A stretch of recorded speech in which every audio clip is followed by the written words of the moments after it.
Nama Crvena Zvezda memang tak begitu populer di telinga para pecinta sepak bola. Di kancah persepak bolaan Eropa, klub tersebut lebih dikenal dengan nama Red Star Belgrade. Selain terkenal, Red Star juga pernah membukukan prestasi di kompetisi paling bergengsi benua biru, Liga Champions. Tercatat selagi bernama European Cup dengan mengejutkan, Red Star Belgrade berhasil menjadi juara pada 1999-1.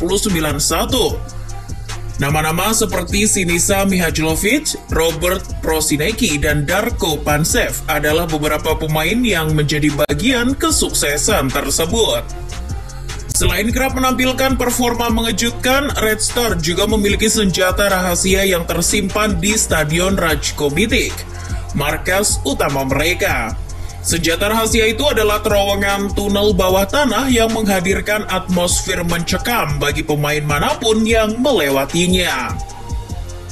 Red Star sendiri terbentuk di tengah ledakan Perang Dunia Kedua melalui usaha para penganut paham antifasis yang berada di bawah naungan Serbian United Antifasis Youth League sebagai simbol rakyat Yugoslavia. Jadi tidak heran apabila Red Star Belgrade memiliki stadion yang sangat tua untuk memainkan laga kandang mereka. Ratko Mitic Stadium merupakan stadion tua yang sudah ada sejak tahun 1927 silam. Saat pertama kali dibuka, stadion ini belum bernama Ratko Mitic, melainkan bernama Avala Stadium. Sempat berganti-ganti nama, stadion ini sempat bernama Red Star Stadium atau yang lebih sering dikenal dengan Maracana Stadium. Nama yang sama dengan stadion yang berada di Rio de Janeiro. Nah, sebagai penghormatan kepada legenda Red Star Belgrade, Ratko Mitic, pada Desember tahun 2014 nama stadion resmi berganti menjadi nama sang legenda, yaitu Ratko Mitic Stadium.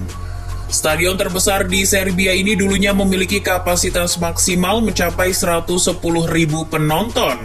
Namun, di pertengahan 90-an, kapasitas stadion ini menyusut menjadi 60.000 penonton setelah dilakukan renovasi di pertengahan era 1990-an dengan mengubah stadion ini menjadi all-seater.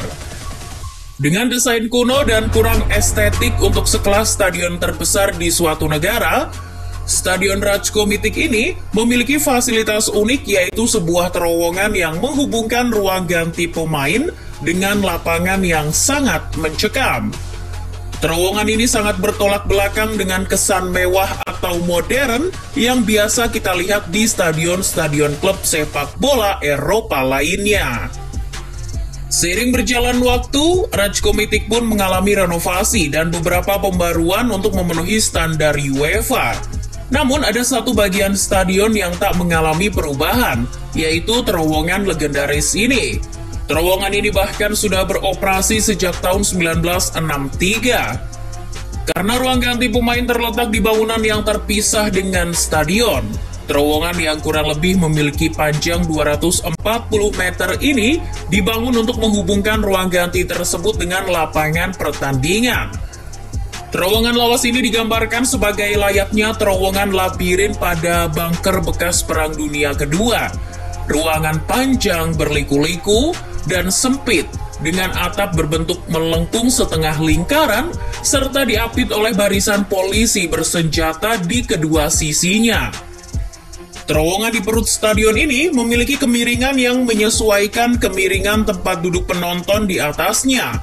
Pemain yang bertandang diberikan kesan seperti gladiator yang akan memasuki sebuah gelandang pertarungan melawan singa layaknya di Kolosium Roma. Langit-langitnya sangat rendah, sehingga pemain dengan tinggi lebih dari 180 cm terkadang harus mencondongkan tubuh ke depan untuk menghindari kepalanya terbentur langit-langit lorong itu. Pemain semakin terintimidasi kala menemui lorong lurus tak berujung dengan sesekali terdapat pesan teror berwarna merah bak ditulis dengan darah pada dinding lorong yang berwarna abu-abu pucat mengiringi perjalanan menuju ke lapangan stadion. Ditambah dalam setiap langkah pemain yang bertandang ke markas Red Star, suara gemuruh dari 50.000 lebih ultras Red Star Belgrade menggema di telinga. Mungkin ada banyak hal yang menakutkan di dunia sepak bola, namun tak ada yang sebanding dengan berjalan kaki di terowongan tunel paling mencekam milik Red Star ini. Delije, begitulah sebutan untuk para ultras Red Star Belgrade, istilah yang menimbulkan ketakutan di seluruh Eropa, serta membangkitkan segala citra yang melekat pada ultras sepak bola. Ultras Red Star merupakan salah satu sekumpulan ultras terbaik yang pernah ada. Siapapun yang beruntung pernah melihat langsung ultras Red Star beraksi di Stadion Rajkomitic, pasti memori itu akan terus melekat selama sisa hidupnya. Dengan dinding beton yang hanya setebal 15 cm membatasi lorong dengan tribun milik ultras Red Star, itu membuat dinding lorong akan dibuat bergetar oleh nyanyian suara perut khas ultras Red Star. Itu akan menjadi 240 meter terpanjang dan paling mencekam yang dialami pemain lawan. Di sana, para pemain lawan kemudian akan menuruni 2 set tangga dan berjalan di sepanjang jalan, di mana para ultras Red Star juga akan menggedor-gedor sisi lain dari pintu berwarna merah. Pintu merah yang digedor itu akan menciptakan suasana mengerikan yang mengingatkan kita pada film Insidious. Tim lawan yang baru-baru ini melewati lorong mencekam ini adalah Rangers asuhan Giovanni van Bronckhorst dalam ajang Europa League. Meski akhirnya mereka menang agregat dengan skor 4-2, pada leg kedua anak asuh Van Bronckhorst dipaksa tunduk di kandang Red Star dengan skor 1-2. Entah hanya apes atau mengendurkan serangan karena sudah unggul 3-0 di leg pertama, mental dari pemain Rangers pasti sudah goyah saat dipaksa untuk melewati lorong kematian itu. Tim-tim lain yang pernah merasakan aura mencekam terowongan milik Red Star ini adalah Arsenal pada tahun 2017 lalu. Sama, mereka juga bermain dalam ajang Europa League kontra Red Star. Lalu klub asal Italia AC Milan juga pernah merasakan atmosfer mencekam itu pada Februari 2021.